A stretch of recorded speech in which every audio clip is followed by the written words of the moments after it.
예수님께서 세례를 받으신 사건은 우리가 잘 알고 있죠, 그죠? 그런데 왜 세례를 받으셨는지는 우리가 생각하지 못할 때가 많습니다. 요한에게 세례를 받았다는 것까지는 우리가 알고 있고 기억을 하는데, 도대체 예수님이 왜 요한에게 세례를 받았는지 우리가 그 의미를 좀 알고 다시 한번 생각하는 것이 필요합니다. 왜 세례를 받았을까? 예수님이 자기에게 세례를 받으러 나오자 이 세례 요한이 뭐라고 말하냐면, 어찌하여 내게 세례를 받으러 오십니까? 내가 오히려 예수님께 당신에게 세례를 받아야 될 텐데 당신이 어떻게 나한테 세례를 받으러 오십니까? 라고 얘기를 해요. 우리가 상식적으로 생각한다면 예수님이 세례를 줘야 돼요? 아니면 예수님 세례를 받아야 돼요? 예수님 세례를 주는 것이 우리의 상식에 맞아요. 그런데 이상하게도 오히려 예수님이 요한에게 세례를 받습니다. 뭐 때문이냐? 그것은 우리와 함께 하시기 위함입니다. 우리와 함께 한다는 말이 뭐냐면 우리의 운명에, 우리의 생명에 예수님이 참여하시기 위함이에요. 즉 우리와 똑같은 인간이 되시고 우리와 같은 존재가 되셔서 우리의 운명에 참여하셔서 우리를 도와주시기 위해서 그러시는 것입니다.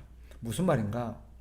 세례라는 것은 어떤 의미가 있냐면, 우리가 일반적으로 세례하면 우리가 과거에 나는 죽고 이제는 새로운 피조물로서 새롭게 태어났다라는 것을 기념하는 의식으로 이해를 합니다. 그런데 세례는 또 한 가지 구약적 의미가 있어요. 우리가 세례를 베풀 때 어떻게 해요? 머리에다가 손을 얹고 세례를 베풀죠, 그죠? 근데 이와 비슷한 의식이 한 가지가 있습니다. 뭔지 기억나세요? 바로 안수하는 거죠. 구약에 죄인이 하나님 앞에 죄를 용서받기 위해서 제물을 드리죠. 그런데 제물을 하나님 앞에 드리면서 하는 의식 한 가지가 뭐였어요? 제물의 머리에다가 손을 얹고 안수하는 거예요. 그 의미가 뭘까요? 이제 나와 이 제물은 동일한 존재다라는 거예요. 동일한 존재다. 나와 이 제물은 동일한 존재다. 그래서 이 제물이 죽는 것은 곧 누가 죽는 거예요? 내가 죽는 거예요. 동일시한다 그러죠. 동일시한다. 바로 예수님이 받으셨던 세례가 이와 같은 의미가 있습니다. 세례 요한이 예수님께 세례를 베풀 때 그 순간 세례 요한과 예수님은 어떤 관계가 되는 거예요? 동일시되는 거예요. 세례 요한은 개인적인 한 사람으로서 예수님께 세례를 준 것이 아니라 인류를 대표해서, 모든 인간을 대표해서 예수님께 세례를 준 의미였던 것입니다. 그러니 우리가 구약에서 가르치는 것처럼 이제 죄인과 제물이 동일시된 것처럼 요한과 예수님이 동일시됨으로써 이제 제물이 그 죄인의 모든 죄를 안고 대신 죽었던 것처럼 예수님이 이제 우리 인간의 모든 죄를 대신 지시고 죽게 되시는 거예요. 그러기 위해서 예수님이 세례를 받으신 것입니다. 그래서 세례 요한이 예수님을 보고 뭐라고 말합니까? 여기는 없지만 요한복음 1장 29절에 보면 우리가 잘 아는 말씀이 나와요. 보라, 예수님을 딱 나오는 걸 보고 뭐라 그래요? 보라, 세상 죄를 지고 가는 하나님의 어린 양이로다 라고 말하는 이유가 거기 있습니다. 세상 죄를 지고 가는 하나님의 어린 양이다. 그날 세례 요한은 인류를 대표해서, 모든 인간을 대표해서 예수님께 세례를 베푼 것이고, 그 예수님은 우리의 생명의 대속의 양이 되셔서 우리의 모든 운명을 대신 짊어지시고 우리를 대신해서 십자가의 길로 가게 되는 사건인 것입니다. 그런데 예수님이 우리를 위해서 세례를 받았던 것처럼 우리 역시 예수님의 이름으로 세례를 받았어요. 그죠? 무슨 의미일까요? 같은 의미입니다. 오늘날 우리가 예수님의 이름으로 세례를 받는다는 것은 똑같아요. 우리 역시 이제 십자가에서 죽으신 예수님과 똑같은 삶을 살겠다라는 신앙 고백입니다. 예수님이 우리의 세례를 받으면서 예수님과 우리가 동일시됐잖아요. 우리 역시 예수님의 세례를 받으면서 우리와 예수님이 똑같이 동일시되는 거예요. 이제 예수님이 사셨던 삶을 나도 살겠습니다. 예수님이 걸어갔던 그 길을 나도 걸어가겠습니다. 예수님처럼 살겠습니다. 과거에 죄인으로 살던 나는 죽고 이제 예수님처럼 새로운 삶을 살겠습니다라는 신앙 고백이 세례예요. 예수님이 어떤 삶을 사셨죠? 성경을 쭉 보면 예수님은 하나님의 뜻을 위해 살다가 하나님의 뜻을 위해서 죽으셨어요. 우리가 예수님처럼 살겠습니다라는 신앙 고백은 무슨 말이에요? 우리도 예수님처럼 하나님을 위해서 살다가 하나님의 뜻을 위해서 죽겠습니다. 이런 신앙 고백을 담고 세례를 받은 것입니다. 물어봅시다. 세례의 의미를 알고 받으셨습니까? 우리 모두 세례를 받을 때 이런 마음의 고백을 가지고 받으셨습니까? 아니면 난 그런 의미인지 모르고 세례를 받았는데요. 난 그 세례 취소하랍니다. 이런 마음이십니까? 여러분이 세례를 받으신 것은 그런 의미예요. 이제 나는 과거의 나는 죽고 이제 새로운 나는 예수님처럼 살겠습니다. 예수님처럼 산다는 의미가 뭐라고요? 예수님이 일평생 하나님의 뜻을 위해서 살다가 하나님의 뜻을 위해서 죽으셨던 것처럼 나 역시 이제 하나님의 뜻을 이루는 삶을 살다가 하나님의 뜻을 이루도록 죽겠습니다. 그게 세례의 의미입니다. 예수님이 받으셨던 세례고 우리가 받은 세례예요. 그런데 많은 사람들이 그렇게 세례를 받고도 어떻게 해요? 세례를 받을 때는 사실 안타깝게도 제가 목회를 하면서 여러 성도들에게 물어보면 세례의 의미가 뭔지 아세요? 왜 세례를 받으셨어요? 그러면 대다수 어떻게 대답하냐면 그저 교회 일원이 되는 의미 정도로 이해를 해요. 교회 이제 멤버가 되고 교회 이제 회원이 되는 자격 요건 정도로 생각하고 세례를 받아요. 아니에요. 그렇게 배우고 받았다면 우리는 세례를 잘못 배운 거예요. 세례의 의미에는 뭐가 담겨 있어요? 주님처럼 살겠습니다. 주님이 우리와 똑같은 존재가 되어주셨듯 우리 역시 주님과 동일한 그런 삶을 살겠습니다. 이제 우리가 주님과 뭐가 된 거예요? 하나가 된 거예요. 그게 세례예요. 맞잖아요. 주님이 우리와 한 몸이 되셨듯 우리 역시 주님과 한 몸이 된 게 세례잖아요. 그럼 주님이 우리를 위해서 대신 죽었듯 우리 역시 주님을 위해서 대신 죽어야 되는 게 맞잖아요. 그런데 세례 받을 때는 그랬는지 몰라도 받고 나면 언제 그랬냐는 듯이 우리 주님께 관심이 없어요. 하나님의 뜻에 관심이 없어요. 그게 우리의 삶이에요. 오늘 본문 15절을 보세요. 이렇게 말하죠. 15절 예수께서 대답하여 이르시되 이제 허락하라. 우리가 이와 같이 하여 모든 의를 이루는 것이 합당하니라. 모든 의를 이루는 것이 합당하니라. 의가 무엇입니까? 여기서 말하는 의가 뭘까요? 이것은 바로 아까 제가 말씀드린 것처럼 하나님의 뜻을 이루는 것입니다. 그게 의예요. 내가 너한테 세례를 받고 너와 내가 하나가 되는 것이 하나님의 뜻을 이루는 길이다. 이 말을 여기서는 의를 이룬다 라는 표현으로 쓴 것입니다. 하나님의 의, 하나님의 뜻을 이루는 것입니다. 그리고 나서 하늘로부터 우리가 잘 아는 아주 유명한 소리가 들려오기 시작합니다. 17절로 가봅시다. 예수님이 그렇게 세례를 받고 나니까 17절 하늘로부터 소리가 있어 말씀하시되 이는 내 사랑하는 아들이요 내 기뻐하는 자라 하시니라. 하늘에서 예수님이 요한에게 세례를 받고 나니까 그런 음성이 들립니다. 이는 내 사랑하는 아들이요 내 기뻐하는 자다. 왜 이런 말씀을 하셨을까요? 왜 이렇게 말씀하셨을 거예요? 이렇게 말씀하시는 분이 누구예요? 하나님 아버지시죠. 그죠? 성부 하나님이십니다. 이는 예수님이 단순히 하나님의 아들이라서가 아니에요.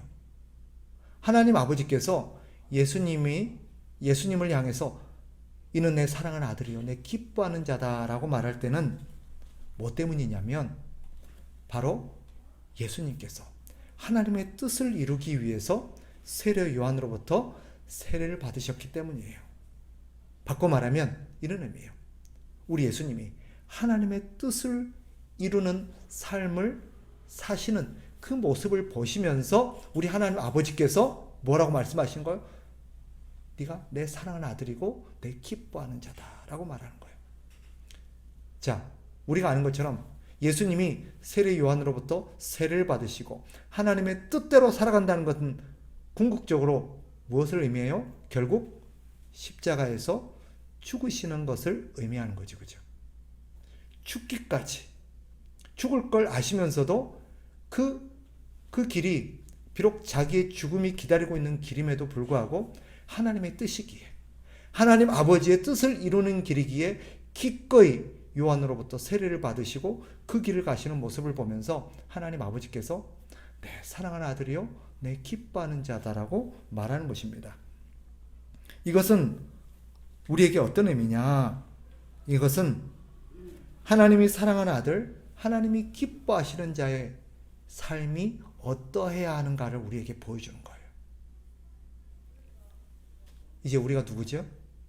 예수님과 하나 됨으로써 예수님의 이름으로 세례를 받음으로써 이제 우리가 주님과 하나가 됐죠. 그죠? 주님과 하나가 됐어요. 아멘이시죠. 그죠? 그런데 우리 주님이 어떤 분이에요? 하나님의 아들이세요. 근데 우리가 주님과 하나가 되었으니까 우리도 뭐가 된 거예요? 하나님의 아들이에요. 우리 주님이 어떤 분이에요? 하나님이 기뻐하시는 자예요. 우리 역시 하나님이 기뻐하시는 자예요. 믿으십니까? 네.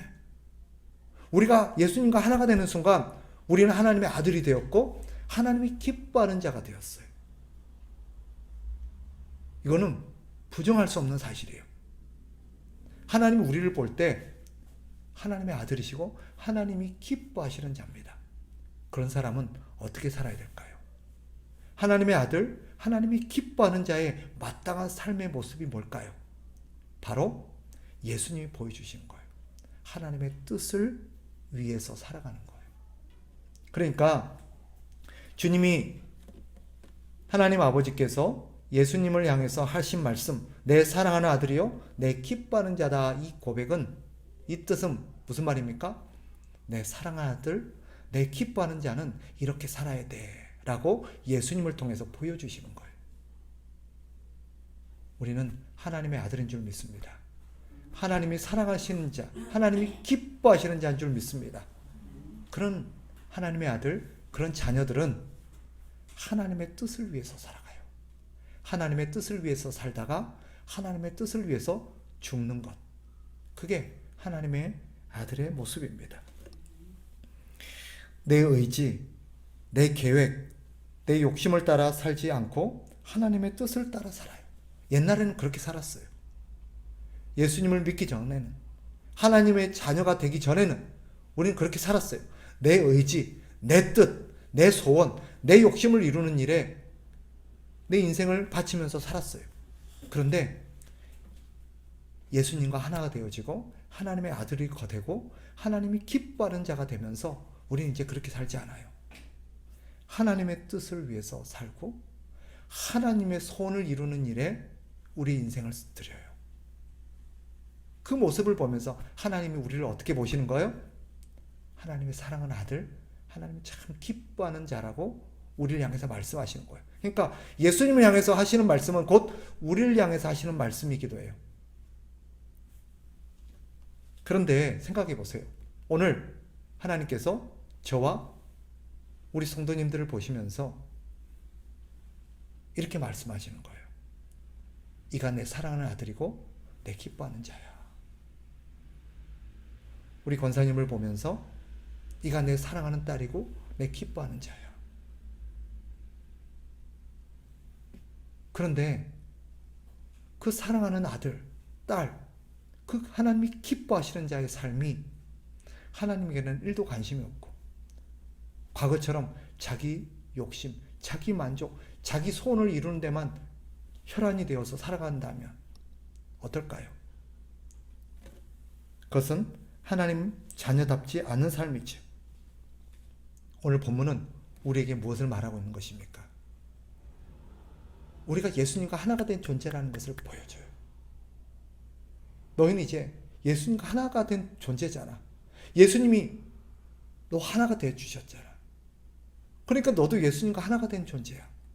예수님이 하나님의 아들로서 하나님을 기쁘시게 하는 그런 삶을 살았던 것처럼 우리도 그렇게 살아야 되는 거잖아.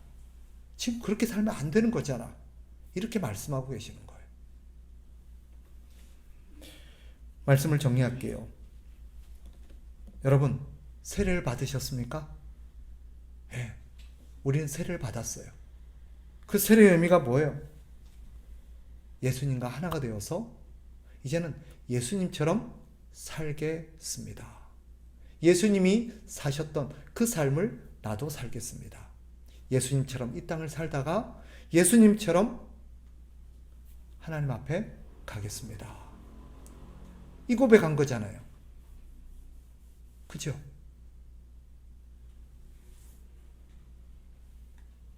나는 그런 의미로 세례받은 거 아닌데요. 만약에 진심으로 내 마음속에 나는 진짜 그런 의미로 세례받은 거 아니었는데, 그렇다면 오늘 다시 한번 마음의 세례를 받으십시오. 굳이 제가 다시 한번 세례 문답을 하고 형식적인 세례를 또 받으라고 제가 요구하지는 않겠습니다. 물론 나는 꼭 다시 처음부터 다시 나는 세례의 의미가 그런 건지 모르고 받았습니다. 난 다시 처음부터 진정한 세례의 의미를 깨닫고 다시 세례 받겠습니다. 그래도 괜찮아요. 상관없습니다. 그러나 꼭 그래야 되는 건 아니에요. 그러나 뭐는 해야 돼요? 다시 마음의 세례는 받아야 돼요. 주님, 과거에 내가 세례를 받았는데 솔직히 나는 그런 의미로 세례를 받지는 않았습니다. 하나님 앞에 그런 의미인지 모르고 그런 다짐을 하고 뱉지는 않았습니다. 그러나 이제 세례의 의미를 깨달았고 이제 내가 세례의 의미대로 다시 한번 마음으로부터 하나님과 하나 되어서 우리 주님처럼 살겠습니다. 라는 고백을 하시기 바라요. 그게 신앙생활의 출발이에요. 그리고 여러분들이 그런 의미로 세례를 받으셨다면 여러분이 누구라는 것을 생각하셔야 돼요. 여러분 누구이십니까? 사람들이 여러분에게 물어요. 당신은 누구이십니까? 라고 묻는다면 우리는 뭐라고 말해야 돼요? 나는 하나님의 아들입니다. 하나님의 자녀입니다. 하나님이 당신을 어떻게 생각하십니까? 하나님이 나를 기뻐하십니다. 하나님이 나를 볼 때 기뻐하십니다. 하나님의 사랑하는 아들, 하나님이 기뻐하시는 자는 어떤 삶의 모습이 나타나야 될까요? 그것은 세상 사람들처럼 하나님을 모르는 사람들처럼 자기 욕심과 자기 만족을 위해서 그렇게 인생을 쓰지 않아요. 하나님의 뜻을 이루기 위해서 살아갑니다. 내 뜻을 위해서 사는 것은 옳지 않습니다. 그렇게 세상에서 아무리 대단한 업적을 쌓고 유명해지고 아무리 많은 것들을 얻어서 소유한들 성경은 그것은 헛된 삶이라고 말합니다. 솔로몬이 그러잖아요. 헛되고 헛되더라. 다 헛되더라. 왜 헛되다고 했을까요? 열심히 살고 많은 것을 이뤘고 세상에서 제일 부자가 됐고 제일 유명한 사람이 됐는데 솔로몬이 마지막에 고백한 게 뭐예요? 다 헛되더라. 왜요? 하나님의 뜻을 위해서 살지 않았고 하나님의 뜻을 위해서 모으지 않았고 하나님의 뜻을 위해서 내가 거기에 가지 않았기 때문에 그래서 그런 거예요. 그것은 우리가 살아야 될 삶이 아니기 때문입니다. 그렇게 살라고 하나님께서 우리에게 귀한 시간과 생명을 주신 게 아니에요. 하루로 살더라도 하나님을 위해서 살아야 합니다. 우리 주님은 33년의 짧은 생애를 살다 갔어요. 여기 계신 분들은 전부 다 33년 이상 사신 분들이에요. 그런데 우리 주님은 그 짧은 삶을 살다 갔지만 뭐라고 고백하셨어요? 삶의 끝에 하나님 아버지를 향해서 다 이루었습니다 라고 고백하셨어요. 아버지요, 내가 아버지께서 하라고 하신 일을 다 이루었습니다 라고 고백했어요. 여기 30년 이상, 50년, 60년을 살아오신 분들이에요. 우리 주님은 짧은 생을 사시면서도 하나님 아버지께서 나에게 하라고 하신 일 내가 다 이루었습니다 아버지, 이렇게 고백하실 수 있어요? 하나님 앞에 서는 날, 아무개야 너는 어떻게 살았니? 그랬을 때 아버지께서 나에게 하라고 하신 일 다 이루었습니다, 이렇게 고백하실 수 있어요?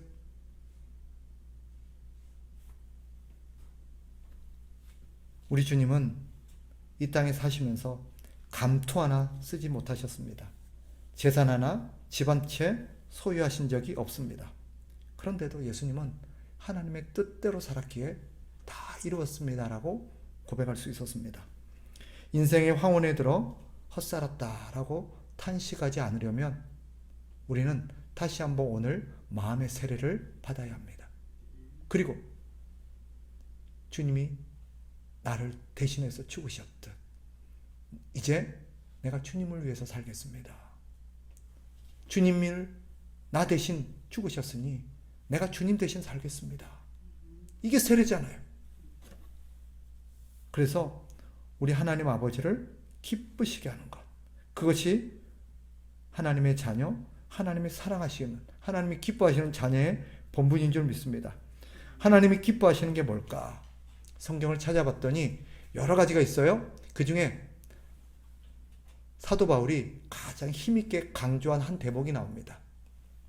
고린도전서 10장 31절.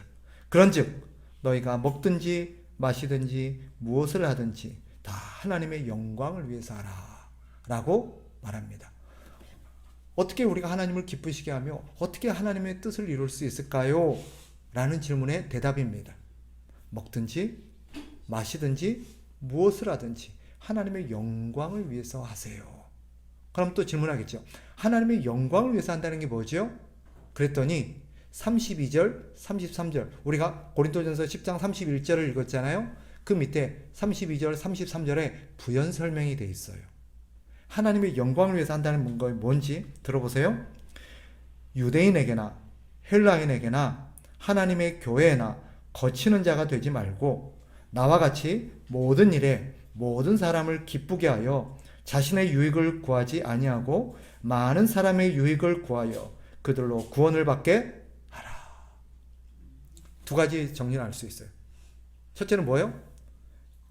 유대인에게나 헬라인에게나 하나님의 교회나 거치는 사람이 되지 마라. 무슨 말이에요?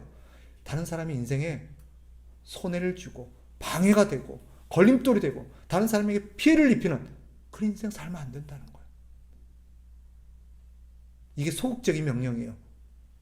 어떻게 우리가 하나님을 기쁘시게 하고 우리는 하나님을 기쁘시게 한다니까 하나님을 위해서 뭘 할까라고 생각했더니 하나님은 뭐라고 그래요? 지극히 작은 자 하나를 위해서 한 것이 곧 나를 위해서 한 거라고 말씀하셨잖아요. 그 의미예요. 그럼 다른 사람을 위해서 하는 게 뭐예요?